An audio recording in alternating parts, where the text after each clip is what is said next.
¿Cuáles son los retos más importantes que tenemos dentro de ese órgano para sanearlo, para que funcione en beneficio del país y sus pobladores? Una pregunta que me lleva a profundas reflexiones. El órgano legislativo es posiblemente el más manchado del país, el más corrupto del país. Y es posiblemente donde se cuecen las habas de grandes crímenes en el país. Hay gente que trabaja y hay gente buena como en todas partes. Por supuesto que la hay. Pero también hay mafias organizadas para delinquir. Es un lugar que con solamente pasar un par de meses te das cuenta por qué Panamá está como está y por qué no somos un país de primer mundo. Saludos amigos y bienvenidos al episodio número 21 del podcast Interesante. Y hoy tenemos el placer de recibir a un invitado que forma parte integral de esa generación de políticos independientes que entraron a la vida pública tras las elecciones del 2019 en Panamá. Abogado, diputado de la Asamblea Legislativa, ecologista empedernido, candidato a la alcaldía de Panamá para el 2024 y muy conocido por empoderarse en su estatus de persona con alopecia androgénica. Right? No tengo más opción, este es el look. Un calvo con mucho orgullo. Edison Brose, bienvenido a este espacio y muchas gracias por aceptarme la invitación. Gracias, Jonathan. Muchas gracias a ti y saludos a todos los que nos están viendo. Para los que no saben, mi país lleva más de 15 días en una crisis por el tema de la minería, ¿verdad? Por la firma de un contrato aprobado por el gobierno con una empresa canadiense que tiene una mina de cielo abierto. Y eso, bueno, sentó bastante mal. Y siendo parte de uno de los 3 órganos del Estado, en tu calidad como diputado, ¿verdad? Quisiera que conversáramos un poquito de eso. Tengo entendido que el tema de la minería no es algo nuevo, ¿verdad? Que especialmente esta figura de la mina que tenemos ahorita y que ha causado tanto controversia, ya tiene años acá en Panamá. Y es un contrato que ha pasado por distintos tipos de instancias, ¿verdad? ¿En qué año comenzó esa mina, por ejemplo? ¿Cuándo abrió? ¿Tienes idea de en qué momento fue que comenzaron a operar? Y luego cuéntame un poquito de cómo fue evolucionando la relación que tenía la mina con el Estado panameño. Bueno, mira, esta mina actual viene operando desde hace mucho tiempo. El contrato per se, el primer contrato que existía comienza en el año 1997, pero ese contrato del 97 fue declarado inconstitucional para el año 2017. Es decir, ellos operaron 20 años. Ellos operaron ahí una veintena. Okay. Al año siguiente de iniciar, después de 1997, al año siguiente ya habían interpuesto una demanda de inconstitucionalidad, luego en el año 2010 habían interpuesto otra demanda de inconstitucionalidad. La cuestión es que la Corte falla estos 20 años después, falla en el año 2017, pero la sentencia no se publica hasta el año 2021.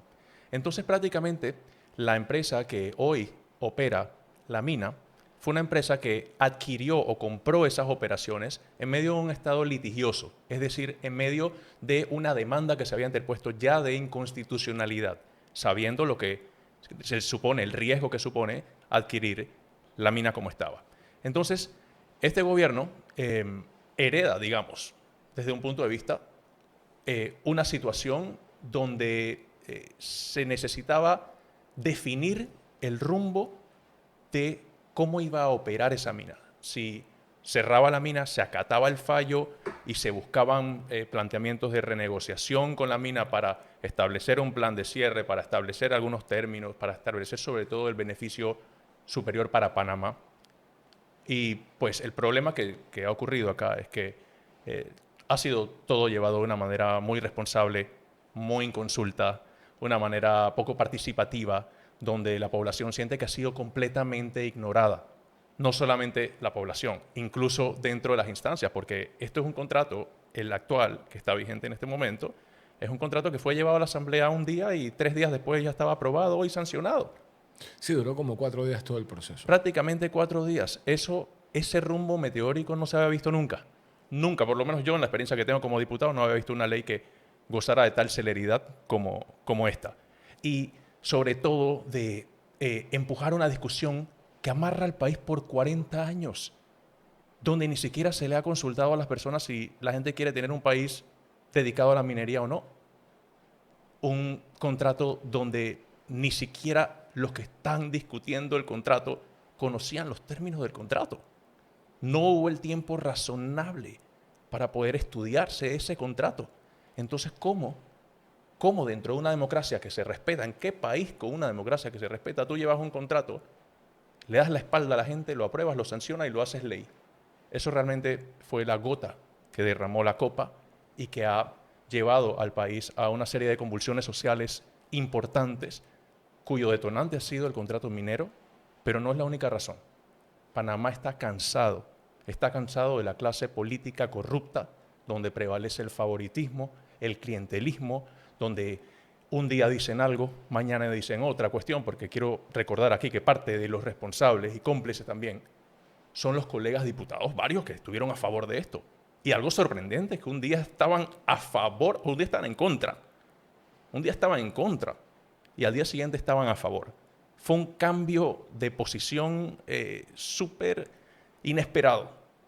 Pero bueno, eso definitivamente que ha escandalizado a media población y con justa razón. Bueno, yo tengo entendido que dentro de la disputa, ¿verdad? De las razones por las cuales las personas querían echar para atrás el contrato, hay varios frentes. No está el frente económico, como que como negocio fue un mal negocio, porque nos estaban pagando muy poco, y etcétera. También está el frente del tema ambiental, el impacto que tiene estas actividades como la minería de cielo abierto en el ecosistema de un país, ¿verdad? En sus suelos, en sus aguas, en su fauna, en su flora y tal. Y también, obviamente, está el tercer frente, que es el que mencionas, que es que esto fue como la catarsis para demostrar insatisfacción, no solo por esto, sino por otras cosas que tiene la gente con respecto a las personas que nos gobiernan, incluyendo a los diputados, el órgano ejecutivo y el órgano judicial. ¿Ok? Ahora, mi pregunta es, y no sé si esté dentro de tu conocimiento, ¿por qué motivo el contrato original fue declarado inconstitucional en el 2017? ¿Bajo qué argumentos? Mira, la razón es que dentro de todo proceso de licitación, o debe existir una licitación pública donde los diversos agentes económicos participen y concursen entre sí. Eso no existió. Esto fue adjudicado de una manera directa a una empresa, de a dedo. Esa es, digamos, la razón de ser principal de por qué eso fue declarado inconstitucional, y es una historia que se repitió en este segundo contrato, que trataron de hacer un contrato distinto, pero con las mismas falencias e incluso otras inconstitucionalidades que han sido señaladas.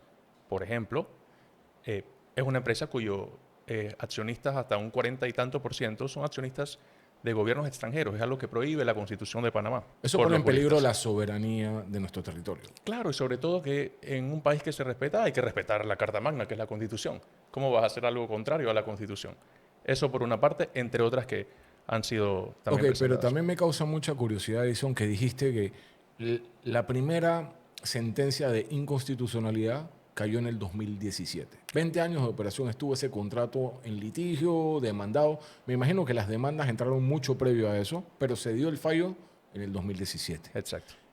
¿Por qué tardó hasta el 2021 en publicarse en Gaceta Oficial? O sea, ¿no se supone que una vez la Corte falla, se publica a los pocos días? Así no funciona con la Asamblea, así no funcionó con la ley ahorita, que, ok, ya salió la sentencia, hay que publicarlo en la Gaceta Oficial. Como muchos podrán conocer, dentro de todos estos procesos legales, también hay artimañas que son utilizadas por abogados de alguna parte u otra parte. En este caso, se solicitó una aclaración de sentencia. Esa aclaración de sentencia, pues, fue la excusa para simplemente tardarse 4 años más en publicar la sentencia.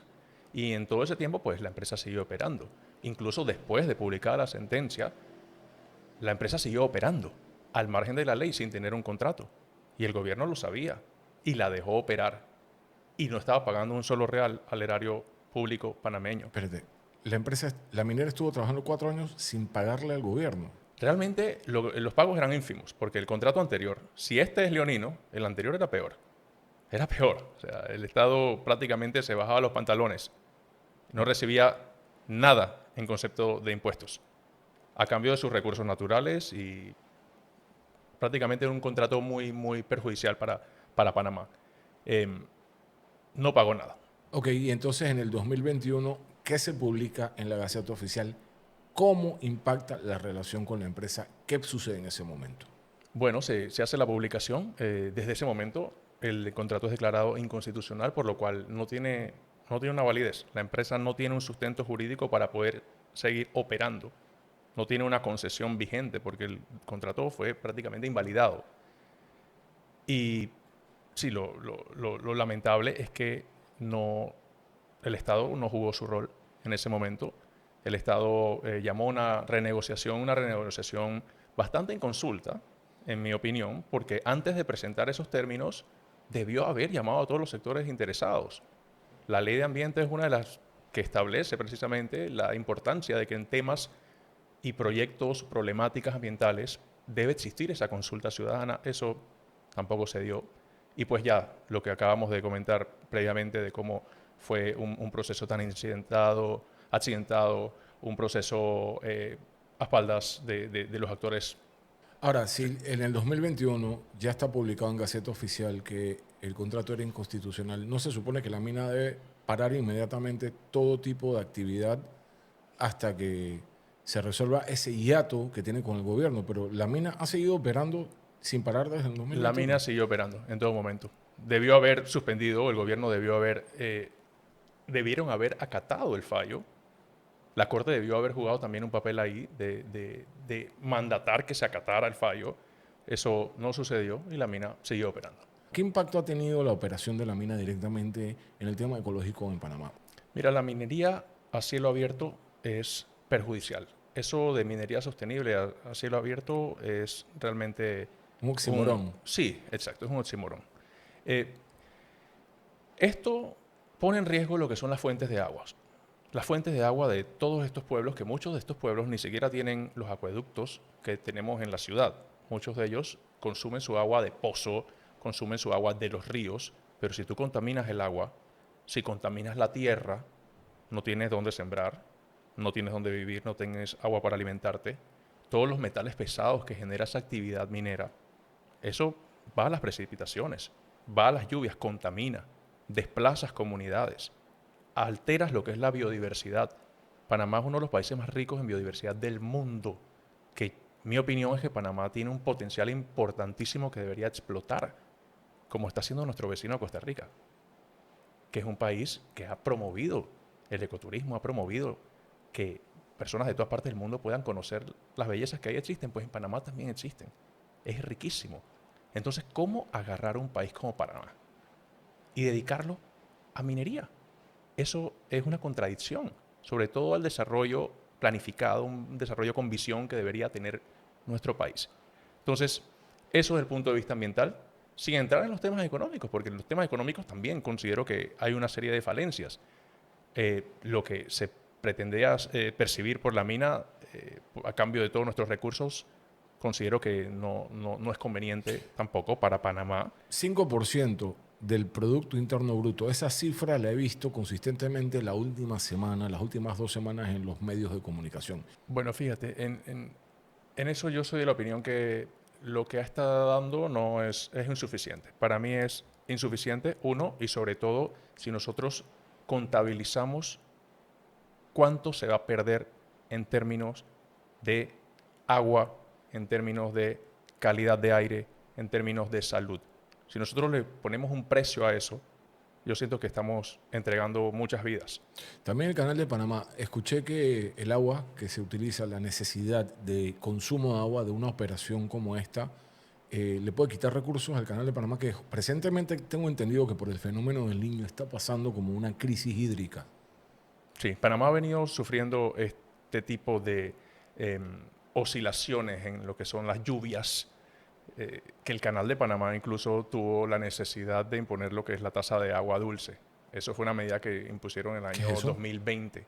Antes Panamá no tenía esa tasa. Ahora Panamá le pide a los barcos que pasan por ahí que dentro de su cuota hay una cuota destinada para el pago de agua dulce, O sea, un impuesto. un impuesto, por falta de agua. Panamá está explorando diversas alternativas para hacer inversiones millonarias para Algo, poder tener agua. ajá, algo del río Indo, ¿verdad? Indio, sí. Indio, el río Indio. Sí. ¿Es un embalse? ¿Qué es lo que van a hacer en el río Indio? Quieren hacer una especie de embalse. Sí. Entonces, Panamá explorando tantas alternativas para tener agua, ¿cómo se supone que las fuentes de agua que tenemos las vamos a poner en riesgo con minería metálica a cielo abierto cuando tenemos un canal que depende precisamente del agua? Y si el agua está contaminada, esa es agua que no va a servir. Entonces, siento que se está poniendo en riesgo muchísimo en un país tan pequeño. Panamá es un país relativamente pequeño. Que tiene muy poquitos habitantes. Nosotros no sobrepasamos los 5 millones, creo, desde el último censo, ¿verdad? Y tenemos el canal, y tenemos un centro bancario, y tenemos la zona libre, y tenemos producción agropecuaria local, y tenemos turismos, el potencial del turismo. Realmente, teniendo un país de 77.000 kilómetros cuadrados, si no me falla la memoria de la escuela, ¿verdad? Y tan poquita densidad poblacional, y la maravilla del pasaje transoceánico del Canal de Panamá y lo que nos genera, no deberíamos estar pensando en complicarnos la vida. Es un tema de gestionar nuestros recursos financieros de manera organizada y responsable y darle la calidad de vida consecuente a todos los ciudadanos. Y aún así, parece que estamos empeñados a hacer todo lo contrario. ¿Cómo está la deuda de Panamá hoy? La deuda de Panamá supera los 40.000 millones de dólares.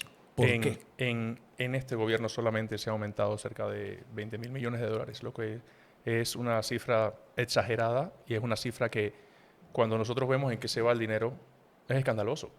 El dinero se va en pago de planillas, el dinero se va en pago de deuda, en pago de subsidios sin control, sin hablar de las exoneraciones, que creo que es una de las primeras medidas que cualquier gobierno responsable debería examinar.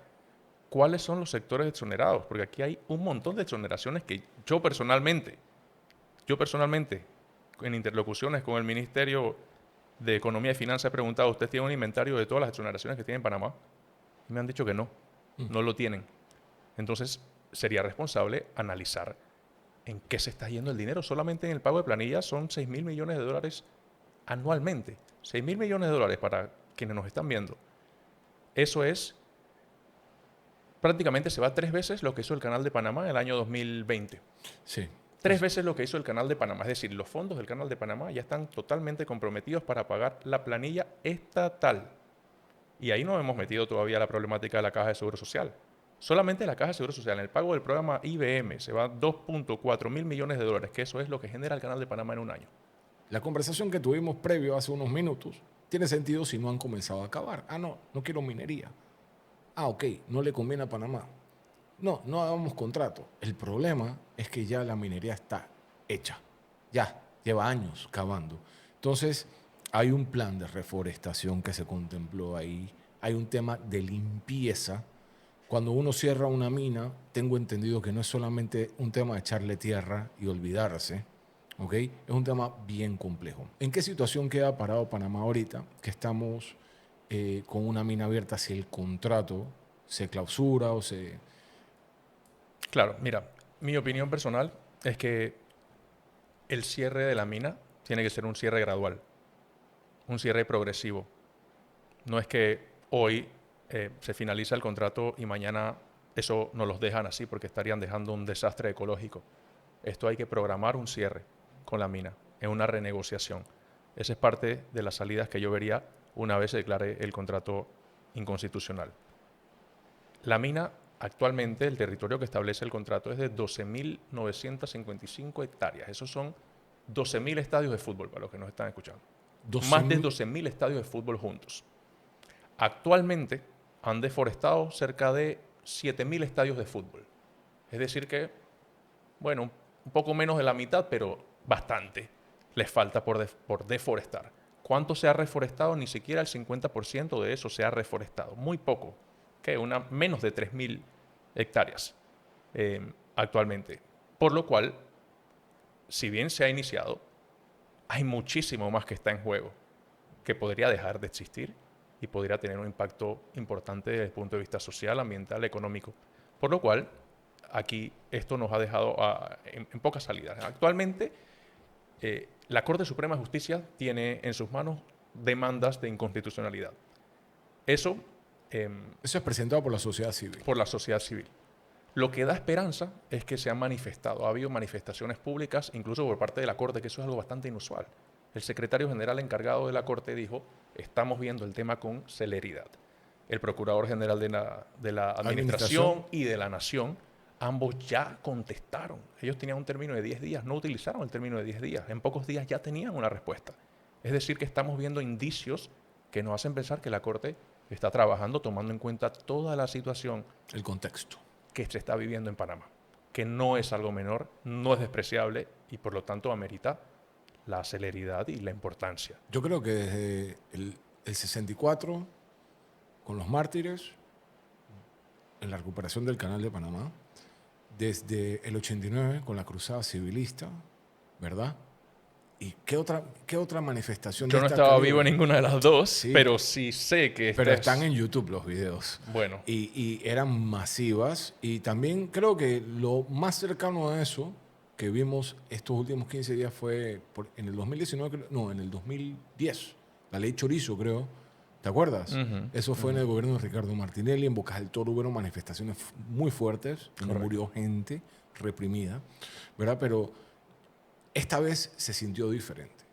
¿Cuál tú crees que fue la diferencia y por qué se logró que el gobierno respondiera reculando de una manera tan presta y pronta? Porque realmente desde el día que comenzaron las manifestaciones hasta el momento donde el presidente estaba modificando el anteproyecto, quitando la consulta popular y quitando los artículos que estaban como, según lo que dice la gente, amañados, ¿verdad? ¿Cuántos días pasaron? 7 días, 4 días. El presidente salió hablando 3 veces. Yo creo que se puede considerar una protesta popular efectiva. Totalmente. ¿Qué tú crees que hizo la diferencia? Pienso que el clamor popular de personas de todo tipo, o sea, sectores obreros, sectores de médicos, maestros y sobre todo la juventud se ha volcado en favor de pedir que se escuche, de pedir que esto simplemente tiene que retrotraerse, esto no es conveniente para Panamá. Esta generación es una generación mucho más consciente con los temas ambientales. Es una generación que va a sufrir las consecuencias de los temas ambientales. Es una generación que se está informando. La información que hoy manejamos, quizás no la información que manejaba la mayoría de la población hace tiempo. De hecho, todo lo que ha ido saliendo, que si existían 15 concesiones, el impacto de una, de la otra, esa es información que ahora se está conociendo. Y después de que las personas se ilustran, dicen, hey, yo no puedo dejar perder mi país, dejar perder nuestra soberanía, ejercer nuestro derecho a tener un país donde vivir. Salimos de otros eventos que hacían ese llamado a la identidad nacional, eventos que hubo generaciones luchando para volver a entrar en otro, simplemente por gobiernos que no escuchan. Y un gobierno que llegó con un 33%, que cuando, cuando llegas en esas condiciones, con mayor razón tienes que ser transparente. Si no gozas de toda la popularidad, toda la legitimidad, con mayor razón tienes que ser transparente, tienes que cuidar cada uno de los pasos, trabajar en una democracia, escuchar a los sectores. Entonces, yo veo una población que está preocupada por su futuro, que está disgustada también con otro tipo de problemáticas que tenemos. El costo de la vida es muy alto en Panamá, el costo de los medicamentos en Panamá, los alimentos, la inseguridad, el transporte, entre tantas cosas. Y sobre todo una clase política que no escucha, que no representa, que la gente siente que no representa a nadie, que se sientan en una asamblea, que votan como les da la gana, que ocultan información, que solamente piensan en sus propios beneficios personales, que están buscando privilegios a través de las leyes, porque no es la primera ley que se presenta en estas condiciones. Hace poco salimos de una ley de exoneraciones exorbitantes a un sector turístico, ni siquiera al sector turístico agregado, porque nadie estaba pidiendo esas exoneraciones tan exageradas que presentaron. Eso era para un grupo económico específico. Eso por una parte. Todos estos traslados en descentralización, lo que le llamaron la descentralización paralela, donde le asignaban dinero público a ciertas juntas comunales afines al gobierno, afines a los intereses políticos. Mucha gente decía que era para proselitismo. Por supuesto, cómo utilizan la cosa pública, el Estado, cómo politizan, cómo contratan gente para hacer política, todo lo que es la existencia de lo que se conoce como botellas en Panamá, lo conocemos como las botellas, o sea, gente que cobra y realmente no trabaja, simplemente están ahí para percibir un salario, o la corrupción per se, donde se hacen intercambio de dinero, de favores. Ya la gente está cansada de eso. Sí, parece que la protesta era un poquito más que solo el tema de la minera. Era una protesta de descontento general por falta de la satisfacción, la credibilidad del gobierno, la percepción de la gente, de lo que es la gente que nos gobierna. Ahora, echamos para atrás el tema. La Corte lo tiene. Hay dos opciones. La Corte dice que es válido o la Corte dice que es inconstitucional. Hablemos de lo que pasa entonces, ¿no? Sí. Si la Corte dice que el contrato es válido, seguramente el país se cae. Claro. Eso, ojalá, yo toco madera, que no sea así, porque no sería bonito. Creo que no hay que tener más de 3 dedos de frente para saber que si hace una semana teníamos una escalada en la violencia y en el descontento popular en las calles, si la Corte llegase a decir que el contrato es válido y constitucional, eso representa, y también nos dejaría como en un hueco, porque ¿cómo actúa el Ejecutivo si la Corte dice que el contrato es válido? Claro, claro. ¿Cómo qué opciones tendría el Ejecutivo y la Asamblea, por ejemplo? Bueno, mira, si el contrato fuese válido, pero la gente realmente no quiere ese tipo de actividad en Panamá y sobre todo un contrato tan pésimamente negociado, realmente deja al gobierno con algunas opciones. Una de las opciones es que ambas partes se pongan de acuerdo y exista una especie de mutuo acuerdo. La minera donde y el gobierno. La minera y el gobierno se sienten y digan, hey, esto no procede. Esa es una parte. Que el gobierno quiera salirse también y dice, vamos a hacer un rescate administrativo, vamos a salirnos de la situación. Yo soy de la opinión que es muy posible, por ejemplo, si hay una inconstitucionalidad, eso también abre la puerta a un posible arbitraje internacional, donde las partes van a tener que sentarse. Es un arbitraje que por lo menos van a tener unos 6 meses de negociación previo al arbitraje.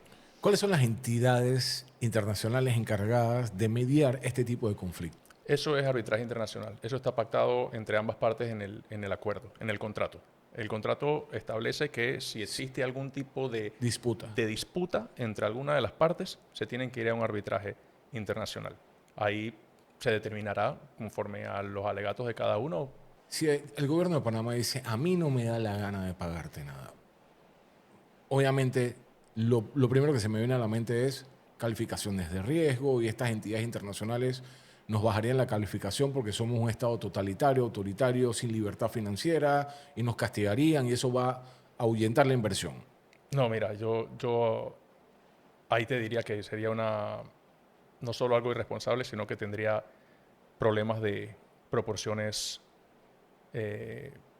importantes, riesgosas para Panamá. Esto de la calificación de riesgo y el grado de inversión no es algo menor, es algo que tiene consecuencias reales en la vida real, en la vida económica, todo lo que son los préstamos hipotecarios, préstamos de vehículo, el costo de la vida, los intereses de toda la deuda, que estamos hablando que tiene más de 40.000 millones de dólares de deuda, todo eso aumenta y eso asfixia al país. O sea que eso no sería una opción. Y te lo pregunto para que aquellas personas que están allá afuera que digan, oye, pero no es no, lárgalos y que se jodan, discúlpenme el francés, entiendan que es un poquito más complejo que eso. Si la Corte dice que el contrato es válido, arbitraje. No queda otro porque va a haber presión del pueblo de todos modos y el Ejecutivo se va a ver forzado a tratar de negociar, pero nos deja peor parados ante un arbitraje. Porque si el contrato es válido y el gobierno lo rompe, la empresa tiene todo la de ganar. El gobierno tendría que indemnizar, por supuesto. Pero esa plata no es de los gobernantes, es plata de la gente, es el erario público. Exactamente. Y si el contrato es inconstitucional, igual también va a ir a arbitraje. Podría ir a un arbitraje si las partes no se sientan y renegocian otro contrato, que es otra opción. Y dentro de esa renegociación, ahí es donde, por lo menos yo soy la opinión que lo que deben negociar es ese plan de cierre. Y sí, puede que eso acarree algún tipo de compensación, porque obviamente una de las partes dirá, aquí hay una inversión, esta inversión es por X cantidad de tiempo. Está lo que 8.000 millones de dólares, creo que era la cifra que ronda por ahí, que es lo que han gastado. Es lo que han mencionado, pero también está lo que se conoce como el lucro cesante, que es lo que se dejaría de percibir en X tiempos. O sea, si el contrato es a 20 años. Sí, yo no vine a hacer break-even. Tú me tienes que pagar porque yo estoy perdiendo mi inversión y mi tiempo. Claro, traer entonces lo que eso sí significaría en 20 años a valor real. ¿Cuánto cuesta eso hoy? Entonces, todos esos son, digamos, parte de la disputa que se estaría llevando. No obstante, si Panamá realmente no quiere tener esta actividad, Ahora, si es constitucional y el arbitraje termina siendo beneficioso para la empresa y tenemos que pagar un poco de plata, ¿quiénes son los responsables? Porque es dinero del Estado. ¿Quiénes son los actores que deben decir, ven acá, es tu cabeza la que rueda? Porque, por ejemplo, cuando un CEO de una empresa toma una mala decisión, ¿qué hacen la directiva y los accionistas? Le cortan la cabeza. ¿Cómo se traduce eso aquí? Bueno, fíjate, aquí los responsables, estamos claros que fueron los funcionarios de este gobierno que llevaron adelante esa mala negociación, que la impulsaron, los que se prestaron en la Asamblea, porque la Asamblea jugó un papel importante. La Asamblea podría simplemente no haber aprobado eso en 4 días, sino haber tomado el tiempo, hacer las consultas, hacer la divulgación de la información. No lo hicieron, no les dio la gana. Ellos son los responsables. ¿Quiénes van a pagar los platos rotos? Lamentablemente, sería la población, porque hay, no Asumiendo conozco más deuda a la que ya tenemos. más de deuda que Pero tenemos. eso lo van a terminar pagando los nietos de los nietos. Por supuesto. No, y no solamente eso, sino la deuda que ya tenemos. Esa deuda ya está condenando a nuestros nietos. ¿Y tú crees que la gente no va a pedir que ruede alguna cabeza? Por supuesto, Ahora, que tienen que. la pregunta que te tengo yo es, ¿cuál es la figura legal? ¿Existe un mecanismo para responsabilizar a alguien de lo que está pasando? Esa es la pregunta, porque o esto simplemente sigue su curso, se va a las cortes, nos dicen tenemos que pagar tanto y todo el mundo feliz en su casa. Mira, yo siento que aquí hay una investigación importante que hacer con respecto a la corrupción o presunta corrupción que ha habido detrás de toda esta aprobación tan rápida, tan express, Tintes de Odebrecht, es lo que tú dices. algo así. Eso tiene que investigarse. Incluso aquí nosotros vimos, la opinión pública vio a un diputado que dijo en sus redes sociales que otros habían recibido dinero. Yo creo que eso tiene que revisarse. ¿Cómo es posible que un grupo de parlamentarios que estaban supuestamente en contra, al día siguiente están a favor? ¿Qué pasó ahí? Eso tiene que ameritar una investigación. Y si se llega a comprobar que hubo corrupción, se acabó el caso. Panamá sale completamente librado, airoso de todas estas. La pregunta del millón es, ¿dónde están los equipos de juristas que asesoraron al Ejecutivo al momento de redactar y revisar ese contrato? ¿Dónde está el equipo de juristas por parte de la empresa minera multimillonaria? Y créanme, nadie hace negocios de cientos de millones o de miles de millones de dólares sin los mejores abogados encima. Ahí todo el mundo debió haber sabido, de ser inconstitucional, que lo era. Yo siento que Panamá tiene elementos para defenderse.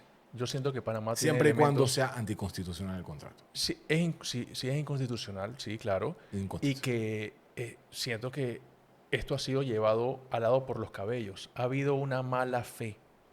Ha habido una mala fe para empujar un contrato a sabiendas de todas las inconstitucionalidades que tiene, de todas las situaciones de empujar una ley con una asamblea completamente sitiada, donde las personas que tienen derecho a manifestarse, por lo menos en el primer debate, su derecho legal de poder dar su opinión, les dijeron no pueden entrar, nadie entra, bloquean la asamblea. La minera estuvo al tanto de todo eso. Ellos sabían que eso estaba sucediendo. Antes que presentaran este nuevo contrato, que se estaban dando las consultas del borrador inicial que también llegó a la asamblea, los que eran empleados de la minera y hablaban a favor de la minera tenían un trato. Los que estaban en contra no los dejaban entrar. Unos entraban, otros simplemente no les daban la palabra. O sea, el país fue testigo de cómo hubo una preferencia, un favoritismo y toda una telaraña que nos lleva a nosotros a pensar mal, y la minera estuvo al tanto. Por lo cual yo soy de la opinión que Panamá tiene elementos para probar también una mala fe por parte de Esa investigación, la minera. ¿quién la tiene que llevar adelante? Pues si llevan a un arbitraje, ahí se van a exponer los elementos, que sería la instancia que el contrato establece Para la investigación. para esa investigación de esa disputa entre las partes. Pero de oficio, bajo el contexto en que estamos viviendo, el Gobierno Nacional de Panamá, en algunas de las presentaciones de sus 3 órganos, no debería hacer una investigación propia, porque si hay un contrato de inconstitucionalidad sobre la mesa, inconstitucional sobre la mesa, así delimitado potencialmente por la Corte, no hay que mandar a una investigación. ¿Por qué se dio el contrato? Bueno, yo no creo que estos se vayan a autoinvestigar, primero. Ok. Segundo, en el Pero no hay, no caso, hay independencia. Ahí estás tratando de decir que no hay independencia en los tres órganos del Estado. lo que digo es que el Ejecutivo no se va a investigar a ellos mismos, Ok. obviamente. En el caso del Legislativo, necesitan una prueba idónea para poder iniciar el proceso a los diputados. La prueba idónea es decir, antes de abrir el proceso, la persona tiene que llegar con la prueba de que aquí está la ilegalidad. O sea que hay que conseguir esa prueba. Si esa prueba se consigue, entonces es posible iniciar investigaciones con alguno de estos actores del legislativo. Edison, en la calle, todos los días, a los ciudadanos a pie que van caminando por ahí, si pasa un policía y tiene sospecha, le abre un caso de oficio. Aquí no hay ni una instancia, la Procuraduría. La Procuraduría General de la Nación, ellos, si tienen la voluntad, podrían quizás iniciar una investigación. Ok, entonces, ahorita mismo la situación es en espera de la Corte que nos diga qué es lo que piensa sobre el tema. Mientras tanto, el, quiero hablar un poquito, ¿verdad? De los, ¿cuánto? ¿3, 4 años? ¿Cuántos años tienes de diputado? Ya vamos para los 5 años. Ok, 4 años y sencillo, Sí. ¿verdad? Cuéntame un poquito cuál ha sido tu experiencia. Yo sé que fuiste suplente el periodo anterior, pero vamos a enfocarnos en la silla del piloto. Ahora que ya te sentaste, claramente también a lo largo de este podcast has dejado saber lo que piensas del órgano donde operas, pero ¿cuáles son los retos más importantes que tenemos dentro de ese órgano para sanearlo, para que funcione en beneficio del país y sus pobladores? Una pregunta que me lleva a profundas reflexiones. El órgano legislativo es posiblemente el más manchado del país, el más corrupto del país, y es posiblemente donde se cuecen las habas de grandes crímenes en el país, en mi opinión. Hay gente que trabaja y hay gente buena como en todas partes, por supuesto que la hay, pero también hay mafias organizadas para delinquir a través de favores, a través de corrupción, a través de organizar desde ahí otras cosas en el país. O sea que básicamente es un lugar que con solamente pasar un par de meses te das cuenta eh, por qué Panamá está como está y por qué no somos un país de primer mundo. Y cuando he tenido oportunidad de poder tener relación con otras oficinas, no solamente de la Asamblea, sino en otros lados, veo comportamientos que me hacen pensar que los gobiernos que llegan son simplemente mafias organizadas para tratar de succionar todo lo que puedan del Estado, de sacar todo lo que puedan del Estado para beneficiar a sus allegados, para beneficiarse ellos, para crearse privilegios.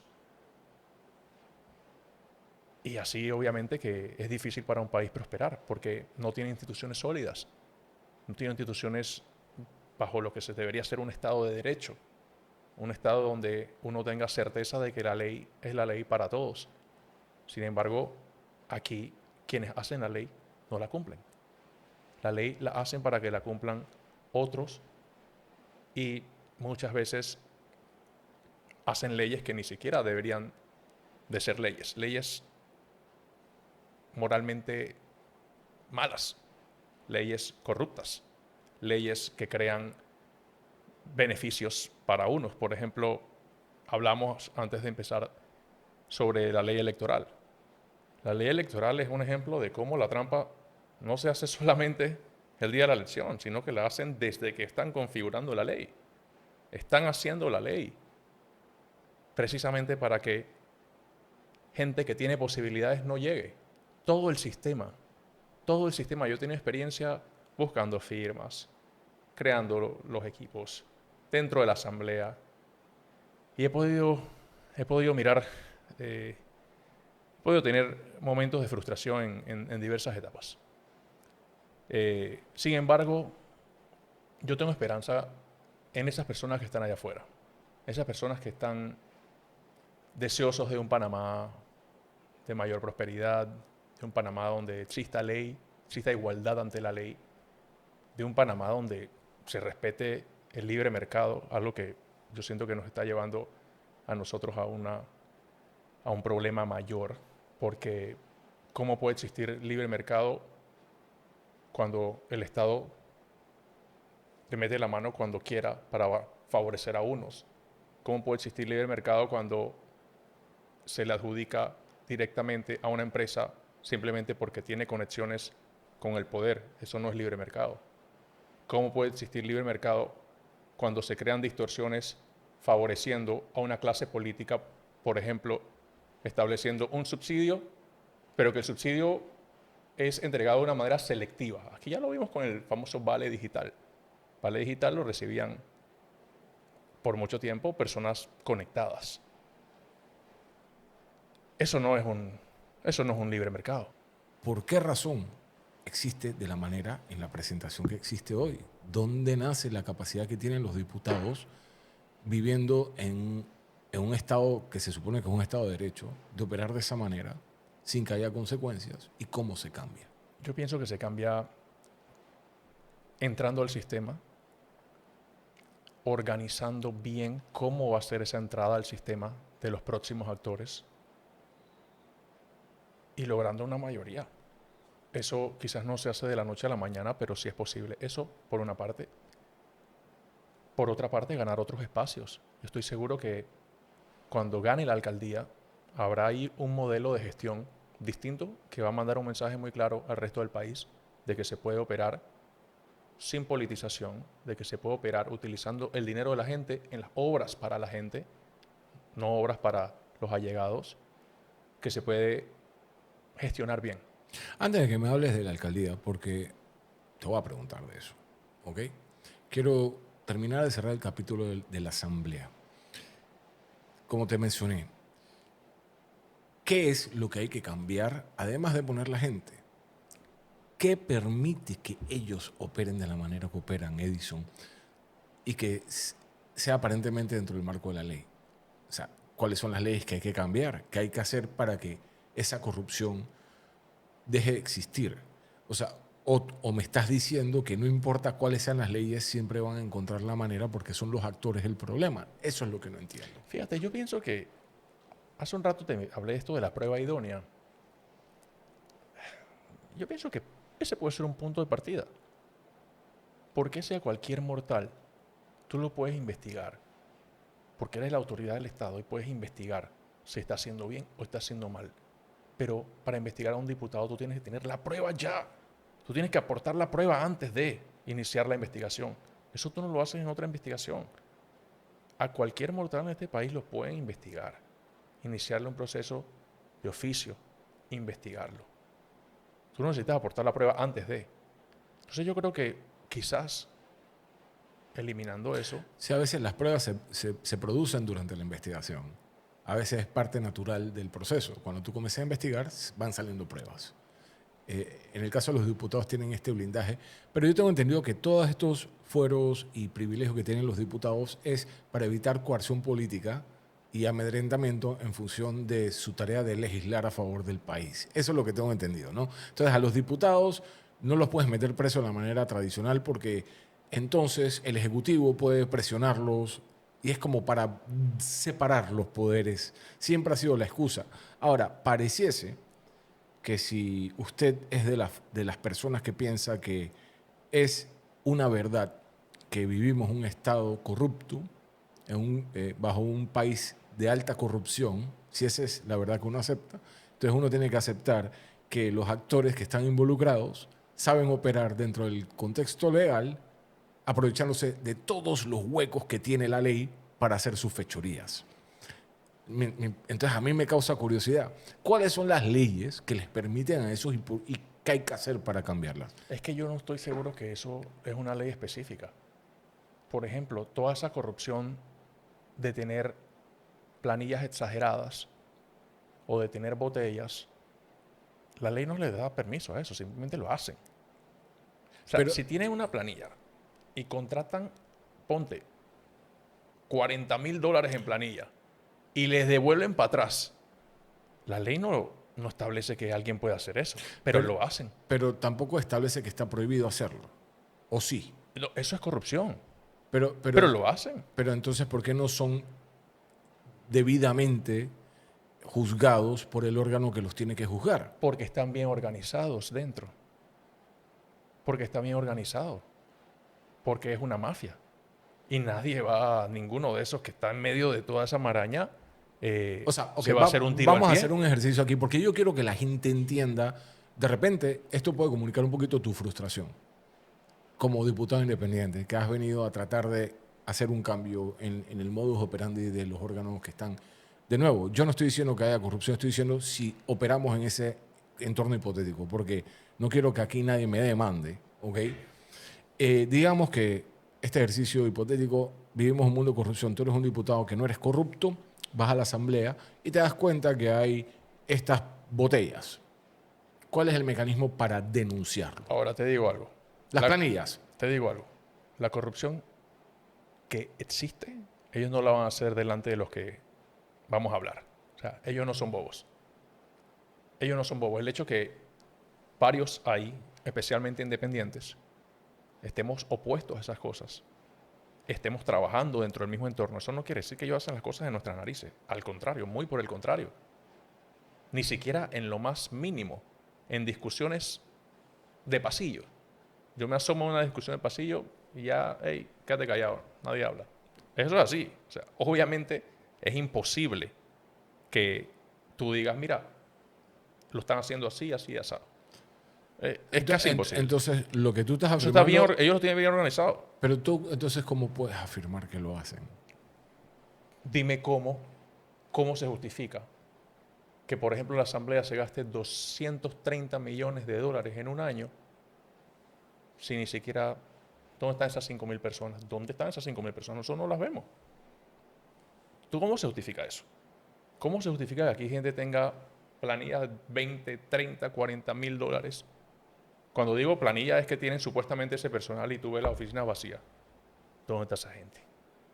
¿Cómo se justifica que tú tengas un séquito de personas trabajando para ti, pero tú no presentas un solo proyecto de ley en un año, en 2 años? Entonces, ¿dónde se va esa plata? ¿Cómo se justifican esos cambios de vida? Que un día entras y al día siguiente tienes el último carro.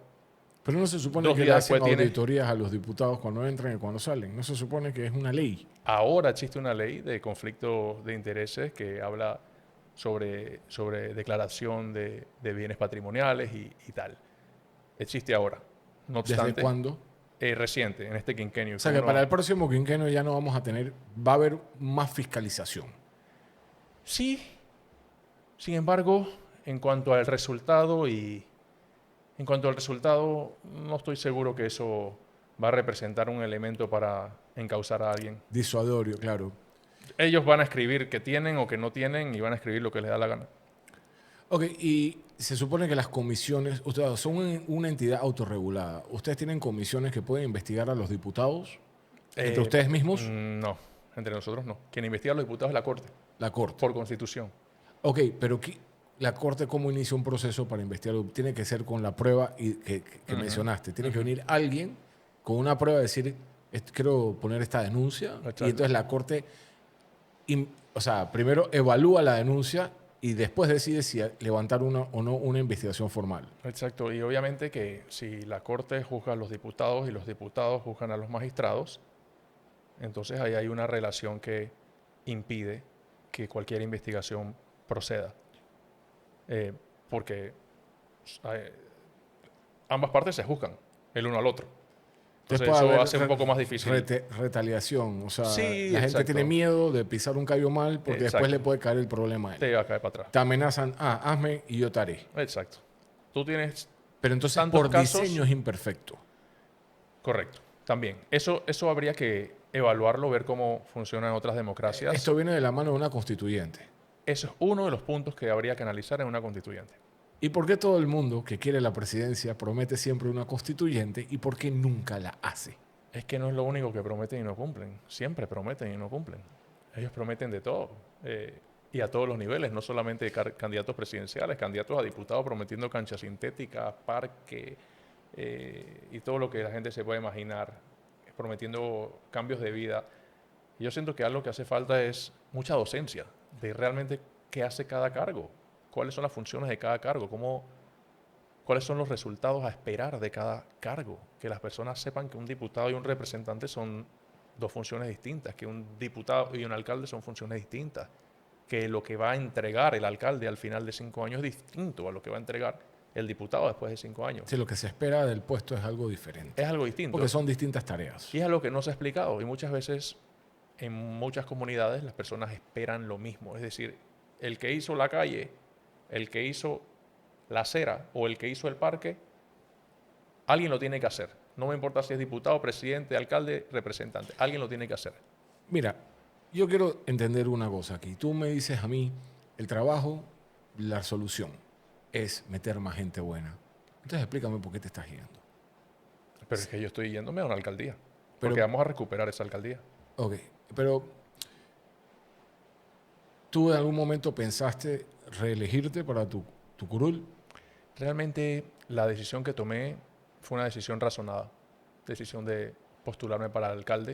Estoy seguro que voy a hacer junto a un equipo y junto a esas personas que nos están escuchando y que quieren una mejor ciudad, estoy seguro que vamos a hacer transformaciones porque de los candidatos que están actualmente sobre la mesa, puedo asegurar que soy el único que tiene las condiciones y que ha llegado a esta fase lo suficientemente libre para poder tomar las mejores decisiones. No estoy amarrado ni a donantes de campaña, ni amarrado a favores políticos y estoy en total capacidad y libertad de poder elegir a los mejores independientemente de la afinidad política. No voy a estar viendo a qué partido pertenece, no voy a estar viendo que fulano de tal quiere que nombre a fulano. Voy a tomar las decisiones que se tengan que tomar. Y eso me pone una condición ventajosa para poder hacer transformaciones, porque imagínate que tú tienes un presupuesto, que es un presupuesto limitado, no es indefinido, y con ese presupuesto tú tienes que operar. Pero llama el que debe favores en campaña, que hay gente que en una campaña en 2 meses se gasta lo que gana el alcalde por más de 5 años, tiene que recuperar eso. ¿Y cómo lo va a recuperar? Por supuesto que con lo mismo que hemos tenido siempre. Sí, lobby. El lobby, la corrupción. Ah, no, que mira que necesitamos un parque de una cancha de tenis. Ah, no, pero la población juega fútbol. No importa, pero el que te donó es el que hace las canchas de tenis. Entonces van a hacer la cancha de tenis. Obviamente que si debes favores, no puedes operar igual jamás a alguien que no debe favores. Y eso, desde el punto de vista económico. ¿Qué pasa con el político? Cuando debes favores políticos, pues tienes que llegar y satisfacer a todos esos que te ayudaron en algún momento. Eso es una pena. Eso es lo que hemos tenido siempre y eso es lo que no deja avanzar la gestión. Entonces, estoy seguro y convencido que puedo hacer las transformaciones que la ciudad necesita y voy a rodearme de los mejores. Vamos a hacer concursos para cada una de esas posiciones y vamos a formar un equipo donde se establezca claramente el cumplimiento de cada una de esas propuestas que hemos establecido. Y lo vamos a hacer, porque estamos en una condición que nos permite tomar decisiones de una manera más independiente, pensando en el país, no pensando en toda la carga de favores que tiene que llegar primero a evacuar antes de empezar con los proyectos. La ciudad de Panamá es una ciudad que obviamente está en consistente y franco crecimiento, ¿verdad? La densidad sigue, bueno, no tenemos ciudades satélites, entonces condensa mucha presión. ¿Cuáles son las 3 carencias más importantes que tú tienes, que tú crees tiene presentemente la ciudad de Panamá? Mira, una muy importante es la gestión de residuos. Eso es algo catastrófico, como se ha manejado últimamente, y lo vemos en todas las comunidades, desde el centro hasta Panamá Este, Panamá Norte. Eso en primer lugar. La inseguridad es un tema que nosotros vamos a abordar porque existe y evidentemente no no da sosiego a la población, no sentirse tranquila, que puedan salir a la esquina, los comercios no pueden operar igual después de cierta hora, porque después están corriendo riesgo y la gente no quiere exponerse. Seguridad, espacios públicos. Nosotros necesitamos mejores espacios públicos. Ahora que estamos viendo todas estas manifestaciones, algo que he podido apreciar es que la gente está disfrutando de su espacio público, el que está en mejor estado, en este caso la cinta costera. Mira que las personas se congregan en la cinta costera. ¿Por qué nosotros no tenemos parques en mejor estado en Panamá Este? Es más, Panamá Este, ¿qué parque tiene? Panamá Norte, ¿qué parque tiene? Son áreas bastante extensas, muy extensas y no tienen dónde ir. Entonces eso afecta la calidad de vida de las personas y a mí me encantaría trabajar por una ciudad más inclusiva, una ciudad donde la gente se sienta a gusto donde vive. No decir, ah, mira, yo quiero mudarme a otro barrio porque en este barrio eh, tienes problemas de aire contaminado, tienes problemas de ruido, tienes problemas de delincuencia, tienes un vertedero enfrente de tu casa. ¿Cómo O sea, se involucra el municipio de Panamá? Pues la alcaldía en los temas de seguridad, si está la policía, por ejemplo. la alcaldía tiene la policía municipal. Policía municipal es una policía bajo el alcalde. Y estoy seguro que robusteciendo la policía municipal, haciendo que tenga presencia en los 26 corregimientos. Sí, presentemente solo lo ves en el centro de la ciudad, Solamente. cerca del municipio, en Cañabé y eso ves los municipales, pero te alejas del centro y ya no ves un uniformado del municipio. Exacto, y muchas veces tareas que no son tareas de un policía municipal. Entonces, expandiendo la presencia de la policía municipal en los 26 corregimientos, sobre todo custodiando los espacios públicos. Por ejemplo, si el día de mañana inauguramos un parque nuevo, pues sería conveniente que el parque tenga seguridad, que tenga cámaras de videovigilancia, que tenga iluminación y que tenga la policía municipal rondando, que la policía municipal conozca las necesidades de lo que está pasando también en la comunidad, que pueda servirnos para captar información que nos ayude a tomar también decisiones basadas en datos. Todo eso se puede lograr con un equipo que esté presente, sobre todo que estén más presentes. Y el tema de la basura, la gestión de desechos que hablaste, el tema de Cerro Patacón. Cuéntame un poquito cuáles son los retos que tiene, o sea, cuál es la situación presente, ¿verdad?, del, del distrito de Panamá y qué problemas tiene y cuáles son las soluciones que tú propones. Mira, desde la alcaldía estoy impulsando un plan de reciclaje en este momento, sectorizado. Vamos a iniciar con algunas áreas. Vamos a crear la cultura. Obviamente sin cultura, sin educación, es un poco más difícil, pero vamos a dar esos pasos importantes. Vamos a seguir impulsando, como ya he hecho desde la Asamblea, un cambio a la legislación que permita devolver lo que es las competencias de recolección, de transporte, disposición de residuos al municipio. Hoy en día eso está bajo la autoridad de aseo, no está bajo el municipio. Nosotros tenemos que hacer un ajuste en esa legislación para que eso se retorne al municipio. Mientras logramos esos cambios legislativos, que no va a depender de un alcalde, ahí sí va a depender de la nueva bancada independiente que estamos impulsando, va a depender de los próximos actores políticos. Mientras logramos eso, impulsaré un plan de reciclaje. Y esto es un tema que conozco, o sea, es un tema que llevo más de una década. De hecho, mi activismo social inicia con un activismo de reciclaje, estableciendo puntos de recolección en diversas partes de la ciudad, manteniendo los operativos. Eso me hizo ganar una experiencia importante que se tradujo en la primera ley de reciclaje de Panamá, que es la ley de reciclaje gubernamental, de la cual soy autor de esa y de otras 5 leyes más. Y vamos a ponerlo en práctica. En la basura, actualmente, el 70% de nuestros residuos son residuos que se pueden reciclar y pueden valorizarse. Es decir, en la basura hay dinero, en la basura hay oportunidad.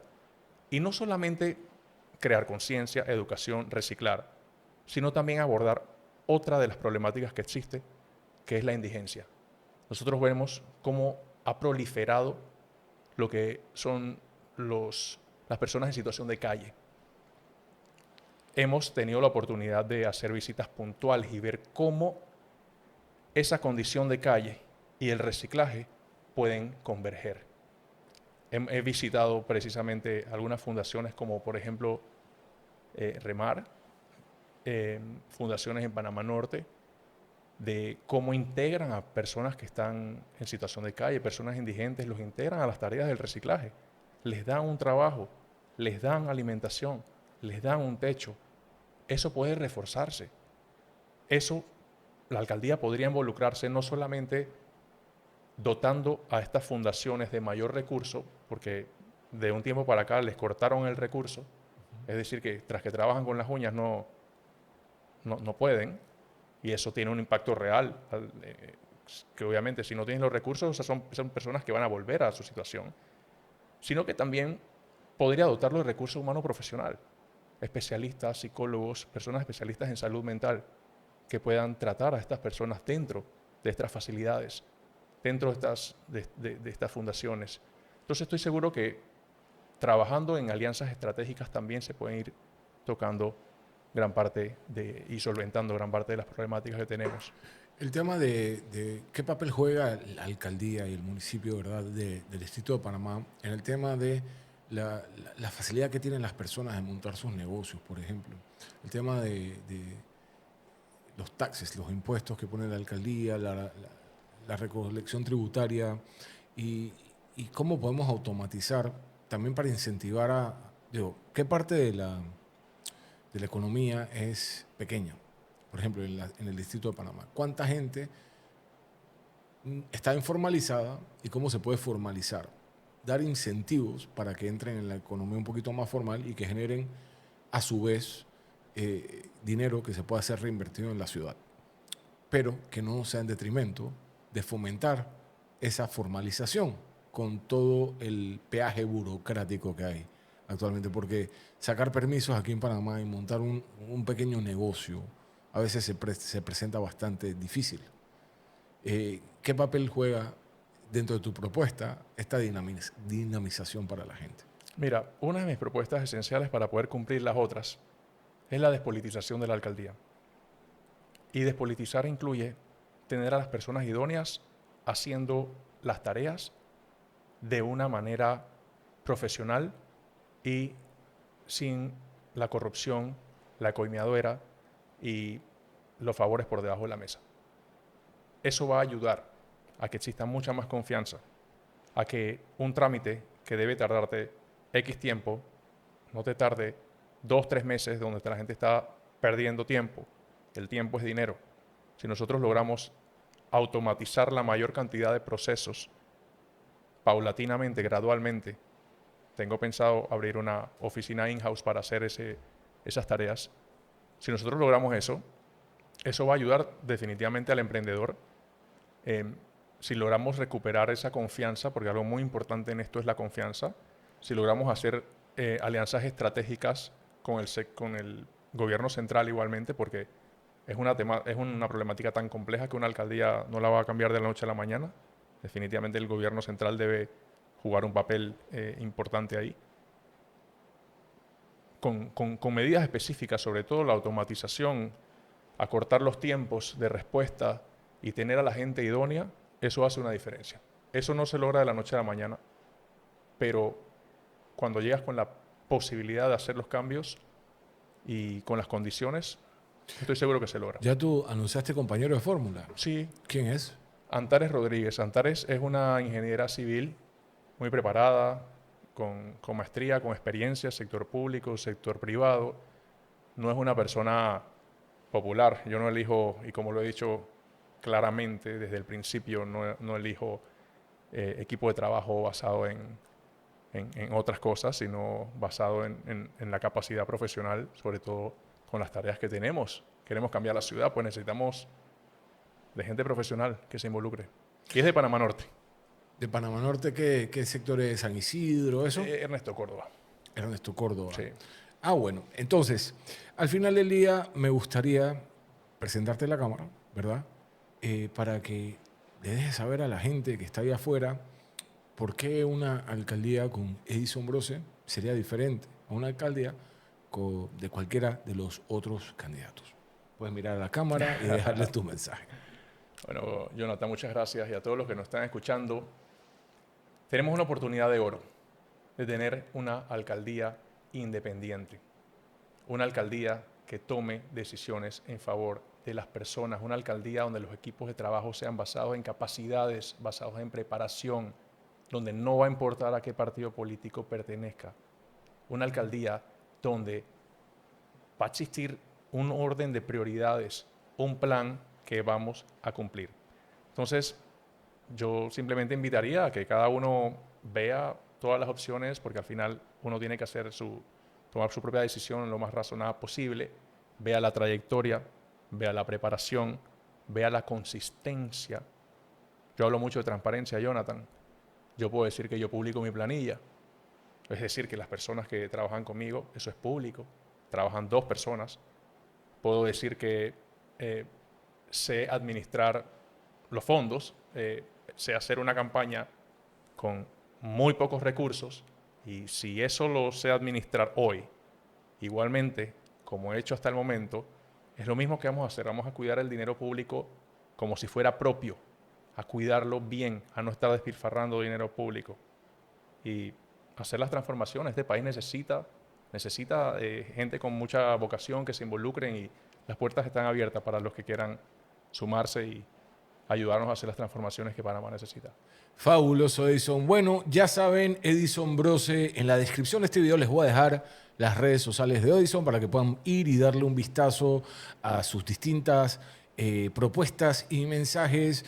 Hay un hashtag por ahí que dice voy con el calvo, ¿verdad? Y bueno, Edison, muchísimas gracias nuevamente por venir. Quizá el otro año podamos retomar y revisitar para ver cómo ha avanzado tu proyecto. Yo creo que hemos compartido bastantes cosas importantes y seguramente van a surgir muchas preguntas de este podcast. A los que quieran preguntarle algo a Edison, directamente usen la sección de comentarios. Vas a estar dándole un vistazo y contestándole directo a las personas. Y yo creo que eso es todo. Volvemos pronto con otro episodio más aquí en el podcast Interesante. Hasta pronto. Y corte.